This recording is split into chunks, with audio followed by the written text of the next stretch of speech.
Salut, c'est Doc, j'espère que vous avez bien dormi. Aujourd'hui, une vidéo pour vous parler de l'ETH. Afin de bien la comprendre, il est nécessaire que vous ayez bien assimilé la blockchain. Donc si ce n'est pas encore le cas, je vous invite à cliquer sur le bandeau qui vient d'apparaître pour comprendre la blockchain et comprendre le Bitcoin, ça serait pas mal aussi car je vais faire quelques petites comparaisons entre ETH et Bitcoin.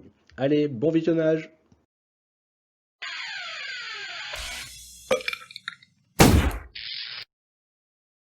Alors, aujourd'hui, je vais vous faire une petite présentation globale de ETH pour voir en quoi il se différencie de Bitcoin, tout simplement. On verra ensuite un petit peu son fonctionnement de base, sans trop rentrer dans les détails. On verra la partie Smart Contract, et enfin, on terminera par les ERC20 et ERC721. L'histoire commence avec Vitalik Buterin. C'est un grand fan de Bitcoin, il le trouve vraiment super génial, il est passionné par ces technologies associées à la blockchain, et il se dit, ça serait encore vraiment plus génial si le Bitcoin était programmable et qu'il s'appellerait Ethereum. Bon, je peux comprendre que pour les non-initiés en informatique, ça peut rester flou. Le Bitcoin ou de l'Ether, ça reste des programmes informatiques, donc on parle de programmation. Pour vous éclaircir, voici l'exemple. On peut se dire que Vitalik Buterin trouvait l'email sympa, l'email c'est Bitcoin, la blockchain c'est Internet, et l'Ethereum, c'est les sites internet. Donc on voit quand même qu'il y a, même si tout ça c'est numérique, il y a quand même une différence de fonctionnalité essentielle entre un simple échange d'emails et des interactions avec des sites internet. Voilà ce que Vitalik Buterin veut créer. Et c'est ce qu'il a lancé en 2015 en créant l'Ethereum. La blockchain ETH, comme celle de Bitcoin, fonctionne sur la preuve de travail. Il y a un projet pour changer tout ça, mais ce n'est pas pour tout de suite et cela fera l'objet d'une prochaine vidéo. Les blocs sont créés à intervalles de 15 secondes. Chaque mineur touche 2 ETH de récompense par bloc validé, ce qui fait donc une création monétaire d'environ 5,2 millions d'ETH par an. Il n'y a pas de limite de production à l'ETH, ni même de halving de prévu, contrairement au fonctionnement de Bitcoin. Le langage pour programmer sur la blockchain Ethereum s'appelle le Solidity. Il est lui-même stocké directement dans la blockchain, ce qui le rend donc immuable. Donc attention, il faut bien vérifier le code avant de l'uploader sur la blockchain. Car s'il y a un bug, il va rester dans la blockchain avec ce bug. On verra ça un petit peu plus tard. On parle également d'applications décentralisées. Effectivement, les applications étant hébergées sur la blockchain, elles ne sont pas hébergées sur un serveur unique, à un endroit précis. C'est donc des applications dites décentralisées. Et chaque nœud, chaque mineur, possède une VM permettant d'exécuter le code présent dans la blockchain écrit en Solidity. Cette VM, pour fonctionner, a besoin de ce qu'on appelle de gaz. Il y a deux notions très importantes, le gaz limite et le gas price. On va maintenant les voir. On parle de gaz, mais on aurait très bien pu parler d'électricité ou encore même de carburant. Le gaz limite est l'énergie nécessaire à faire fonctionner un smart contract et s'exprime en Gwei. On peut voir le smart contract un peu comme une voiture. Plus celle-ci va être sportive, plus elle va consommer de Gwei au kilomètre. Donc plus un smart contract va comporter de fonctions. Donc une fonction, ça peut être tout simplement une addition ou une soustraction, ou une multiplication, une division, et chacune de ces opérations aura un coût en Gwei. Il n'y a pas de notion de limite au niveau du gaz, donc je parle de gaz limite, c'est la partie nécessaire pour faire fonctionner le smart contract, mais contrairement au vrai gaz qu'on trouve sur Terre, il n'y a pas de limite à la production de ce gaz. C'est simplement une unité virtuelle qui permet de faire fonctionner les smart contracts. Et oui, Ethereum est très bien entouré. J'espère que vous aurez compris la petite blague par rapport au gaz. On va maintenant parler du gas price. Vous l'aurez compris, le gas price, c'est le prix que vous allez payer votre Gwei. Vous allez me dire, mais pourquoi le prix du Gwei pourrait-il varier étant donné que celui-ci est illimité? Le Gwei est effectivement illimité, par contre la place dans un bloc est-elle limitée? Donc, quand il y a un grand nombre de personnes voulant valider des transactions simultanément, il faut bien trouver un moyen de les prioriser. Et étant donné qu'un mineur touche 2 ETH de récompense pour chaque bloc qu'il valide, plus les frais de transaction, c'est tout simplement le gas price couplé au gaz limite. C'est ce que vous allez payer pour valider votre transaction par le mineur dans un bloc. Donc plus il y aura de personnes, plus il va falloir trouver un moyen de les prioriser. Ça va être donc le gas price qui va permettre de prioriser. Effectivement, plus on va payer cher son gaz, plus la transaction sera rapidement validée, car le mineur touchera plus, il vous priorisera donc par rapport aux autres demandes qui payent moins cher leur gaz. Le prix du gaz va donc dépendre de la demande simultanée à valider des transactions.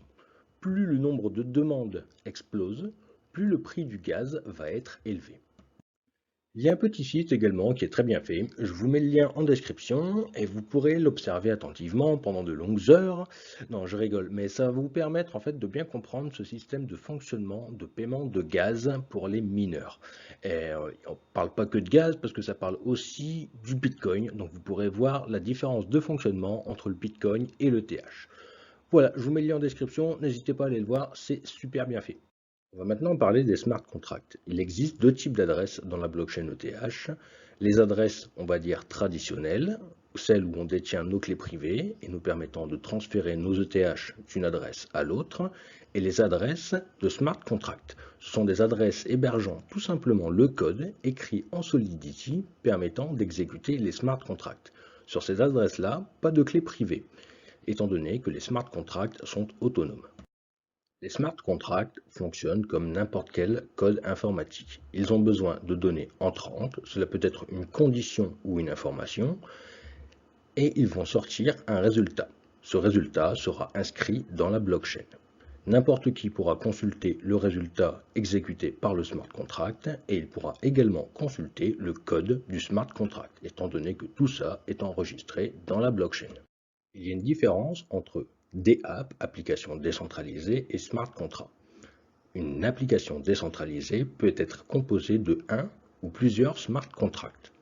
On va prendre l'exemple de la DApp loterie, qu'on va composer de deux smart contracts. Un inscription loterie et l'autre résultat loterie. Le premier va attendre en données entrantes le nom des participants. Celui-ci va donc être enregistré dans la blockchain. Et le deuxième, résultat loterie, va attendre une condition, une date. À cette date, il va aller interroger le contrat inscription loterie pour obtenir le nom des participants. Cela va être la donnée entrante du résultat loterie. Et il va choisir aléatoirement un nom parmi les participants et va inscrire ce résultat dans la blockchain. Rapide récap sur les smart contracts. Ils sont donc hébergés et exécutés sur la blockchain, et donc consultables et exécutables par n'importe qui. Leur langage de programmation, c'est le Solidity. Ils sont également autonomes, pas besoin de l'intervention d'un être humain pour fonctionner. Une DApp, c'est composé de un ou plusieurs smart contracts, et le gros point d'attention, c'est qu'ils sont non modifiables. Donc si jamais un bug est détecté une fois qu'ils ont été uploadés sur la blockchain, on ne peut pas les modifier, il faut rédiger un nouveau smart contract et le republier sur une nouvelle adresse ETH. Si jamais vous êtes intéressé par le développement en Solidity, je vous mets des liens en description, n'hésitez pas à les consulter. Parlons maintenant des ERC20, aussi appelés tokens. Le standard ERC20 sur la blockchain ETH permet de créer des crypto-monnaies. Il est effectivement très simple de créer sa propre crypto-monnaie sur la blockchain ETH. La blockchain ETH permet donc de faire vivre énormément de crypto-monnaies. Chaque crypto-monnaie a son propre smart contract associé. Pour échanger ces crypto-monnaies entre les différents portefeuilles, ce qu'on appelle nos wallets, cela se fait grâce à l'adresse publique ETH. Vous pouvez par exemple ouvrir votre wallet, cliquer sur le BAT, cliquer sur recevoir, et là vous allez avoir votre adresse publique qui va apparaître. Comparez cette adresse publique à votre adresse ETH, vous verrez que c'est exactement la même. Étant donné que les crypto-monnaies ERC20 fonctionnent sur la blockchain ETH, vous allez devoir avoir un petit peu d'ETH dans votre wallet si vous souhaitez pouvoir les dépenser. On va voir comment ça fonctionne techniquement. Mettons que le portefeuille vert veuille envoyer des BAT, 2,7 BAT, au portefeuille bleu. Il va alors contacter le smart contract du BAT en indiquant vouloir envoyer 2,7 BAT à cette adresse-là. Vous allez payer les frais au mineur pour valider cette transaction dans la blockchain. Et une fois la transaction validée dans un bloc, l'adresse du portefeuille bleu va recevoir ces 2,7 BAT et votre compte à vous sera mis à jour avec les 7,3 BAT. Autre standard de la blockchain ETH, le RC 721. On parle également de NFT pour non-fungible token. Ce sont tout simplement des objets numériques uniques, comme dans un jeu vidéo. Exemple, le jeu vidéo CryptoKitties, le premier à avoir fait exploser le prix du gaz sur la blockchain Ethereum, dû à son engouement, est un jeu où chaque chat est unique. Chaque chat est représenté par un numéro de série, qui s'échange comme les ERC20 grâce à votre adresse ETH. Chaque chat est unique, mais cela ne veut pas dire qu'un NFT ne peut pas avoir plusieurs fois la même image. Prenons l'exemple des cartes de foot.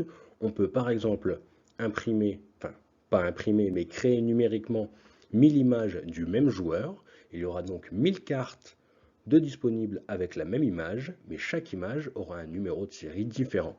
Et il est possible pour chaque joueur de choisir le nombre de cartes que l'on va créer.